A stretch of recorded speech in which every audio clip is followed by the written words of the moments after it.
પંચમહાલના ગોધરામાં રોડ સેફટીના નિયમોનું ગંભીર ઉલ્લંઘન સામે આવ્યું છે. એક ચોંકાવનારો વિડીયો વાયરલ થયો છે કે જેમાં ખાનગી તુફાન ગાડીના ચાલક દ્વારા મુસાફરોને વાહનની છત પર બેસાડીને જોખમી મુસાફરી કરાવવામાં આવી રહી છે. ગોધરા અમદાવાદ હાઈવે પર રોજિંદા થતી આ ગેરકાયદેસર પ્રવૃત્તિમાં વાહન ચાલકો વધુ કમાણી માટે મુસાફરોના જીવ જોખમમાં મૂકી રહ્યા છે. ખાસ કરીને ગોધરા શહેરથી વિવિધ તાલુકા મથકો અને ગ્રામીણ વિસ્તારો તરફ જતા રૂટ પર આ પ્રકારની ગેરકાયદેસર મુસાફરી વધુ જોવા મળે છે. વાહન ચાલકો ઘેટા બકરાની જેમ મુસાફરોને ભરીને મુસાફરી કરાવે છે.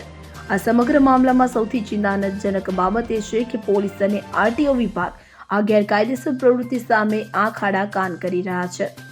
સામાન્ય નાગરિકોને ટ્રાફિક નિયમોના ભંગ બદલ ફટકારાતી પોલીસ આવા ગંભીર ઉલ્લંઘન સામે મૌન કેમ છે તે પ્રશ્ન લોકોના મનમાં ઉઠ્યો છે.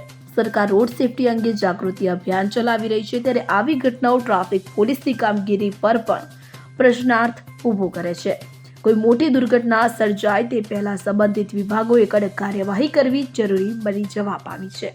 Bureau report CN24 news.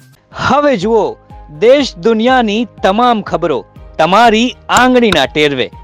ઉઠાવો મોબાઈલ અને Google Play Store પરથી ડાઉનલોડ કરો અમારી CN24 ન્યૂઝ મોબાઈલ એપ.